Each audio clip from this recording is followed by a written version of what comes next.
मत्ती अध्याय 12। उस समय यीशु सप्ताह के दिन खेतों में से होकर जा रहा था और उसके चेलों को भूख लगी, सो वे बालें तोड़ तोड़ कर खाने लगे। फरीसियों ने यह देखकर कहा, देख तेरे चेले वह काम कर रहे हैं जो सप्ताह के दिन करना उचित नहीं। उसने उनसे कहा, क्या तुमने नहीं पढ़ा कि दाऊद ने जब वह और उसके साथी भूखे हुए तो क्या किया? वह क्यों परमेश्वर के घर में गया और भेंट की रोटियां खाई, जिन्हें खाना ना तो उसे और न उसके साथियों को पर केवल याजकों को उचित था। या तुमने व्यवस्था में नहीं पढ़ा कि याजक सप्ताह के दिन मंदिर में सप्ताह के दिन के विधि को तोड़ने पर भी निर्दोष ठहरते हैं? पर मैं तुमसे कहता हूँ कि यहाँ वह है जो मंदिर से भी बड़ा है। यदि तुम इसका अर्थ जानते कि मैं दया से प्रसन्न हूँ बलिदान से नहीं, तो तुम निर्दोष को दोषी न ठहराते। मनुष्य का पुत्र सप्ताह के दिन का भी प्रभु है। वहाँ से चलकर वह उनकी सभा के घर में आया, और देखो एक मनुष्य था जिसका हाथ सूखा हुआ था, और उन्होंने उस पर दोष लगाने के लिए उनसे पूछा कि क्या सप्ताह के दिन चंगा करना उचित है? उसने उनसे कहा, तुम में से ऐसा कौन है जिसकी एक ही भेड़ हो और सप्ताह के दिन गड्ढे में गिर जाए तो वह उसे पकड़ कर ना निकाले? भला मनुष्य का मूल भेड़ से कितना बढ़कर है। इसलिए सप्ताह के दिन भलाई करना उचित है। तब उसने उस मनुष्य से कहा, अपना हाथ बढ़ा। उसने अपना हाथ बढ़ाया और वह फिर दूसरे हाथ किनाई चंगा हो गया। तब फरीसियों ने बाहर जाकर उसके विरोध में सम्मति की कि उसे किस प्रकार नाश करें। यह जानकर यीशु वहाँ से चला गया और बहुत लोग उसके पीछे हो लिए, और उसने सबको चंगा किया और उन्हें चिताया कि मुझे प्रकट न करना कि जो वचन यशायाह भविष्यवक्ता के द्वारा कहा गया था पूरा हो, कि देखो यह मेरा सेवक है जिसे मैंने चुना है, मेरा प्रिय जिससे मेरा मन पसंद है। मैं अपना आत्मा उस पर डालूंगा और वह अन्य जातियों को न्याय का समाचार देगा। वह न झगड़ा करेगा और न धूम मचाएगा और न बाजारों में कोई उसका शब्द सुनेगा। वह कुचले हुए सरकंडे को न तोड़ेगा और न धुआं देती हुई बत्ती को न बुझाएगा, जब तक न्याय को प्रबल न कराए।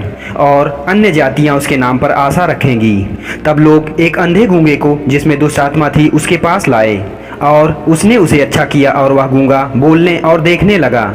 इस पर सब चकित होकर कहने लगे कि यह क्या दाऊद की संतान का है?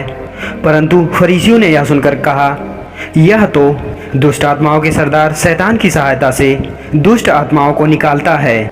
उसने उनके मन की बात जानकर उनसे कहा, जिस किसी राज्य में फूट होती है वह उजड़ जाता है, और कोई नगर या घराना जिसमें फूट होती है बना न रहेगा।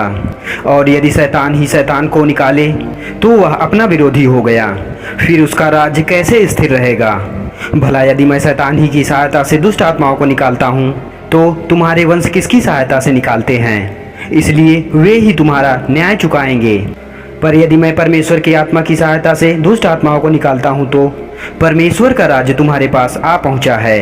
अथवा किसी बलवान मनुष्य के घर में घुसकर कोई उसकी संपत्ति कैसे उठा ले जा सकता है, जब तक कि वह पहले उस बलवान को बांध न ले, और तब वह उसका घर लूटेगा। जो मेरे साथ नहीं वह मेरे विरोध में है, और जो मेरे साथ नहीं बटोरता वह बिथराता है।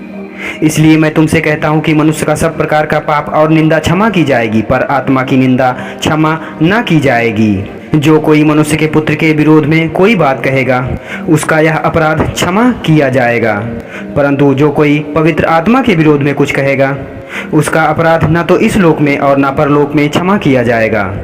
यदि पेड़ को अच्छा कहो तो उसके फल को भी अच्छा कहो, या पेड़ को निकम्मा कहो तो उसके फल को भी निकम्मा कहो, क्योंकि पेड़ फल ही से पहचाना जाता है। हे सांप के बच्चों, तुम दुष्ट होते हुए अच्छी बातें कैसे कह सकते हो? क्योंकि जो हृदय में भरा होता है वही मुंह पर आता है। भला मनुष्य मन के भले भंडार से भली बातें निकालता है, और बुरा मनुष्य बुरे भंडार से बुरी बातें निकालता है। और मैं तुमसे कहता हूँ कि जो निकम्मी बातें मनुष्य कहेगा, न्याय के दिन हर एक बात का लेखा देंगे। क्योंकि तू अपनी बातों के कारण निर्दोष और अपनी बातों के कारण दोषी ठहराया जाएगा। इस पर कितने शास्त्रियों और फरीसियों ने उससे कहा, हे गुरु, हम तुझसे एक चिन्ह देखना चाहते हैं। उसने उन्हें उत्तर दिया कि इस युग के बुरे और व्यभिचारी लोग चिन्ह ढूंढते हैं, परंतु योना नबी के चिन्ह को छोड़ और कोई चिन्ह नहीं दिया जाएगा। क्योंकि जैसे योना 3 दिन और 3 रात विशाल मत्स्य के पेट में रहा, उसी प्रकार मनुष्य का पुत्र 3 दिन और 3 रात पृथ्वी के गर्भ में रहेगा।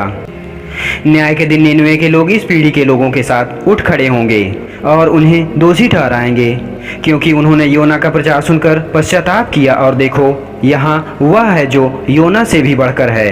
न्याय के दिन दक्षिण की रानी इस पीढ़ी के लोगों के साथ उठ खड़ी होगी और इन्हें दोषी ठहराएगी, क्योंकि वह सुलेमान का ज्ञान सुनने को पृथ्वी के छोर से आई। देखो, यहाँ वह है जो सुलेमान से भी बढ़कर है। जब अशुद्ध आत्मा किसी मनुष्य में से निकलती है तो विश्राम की खोज में निर्जन स्थानों में भटकती फिरती है, पर नहीं पाती। तब वह कहती है कि जिस घर से मैं आई थी अपने उसी घर को लौट जाऊंगी। और जब वह लौट कर आती है तो उसे खाली, झाड़ा बहारा और सजा सजाया पाती है।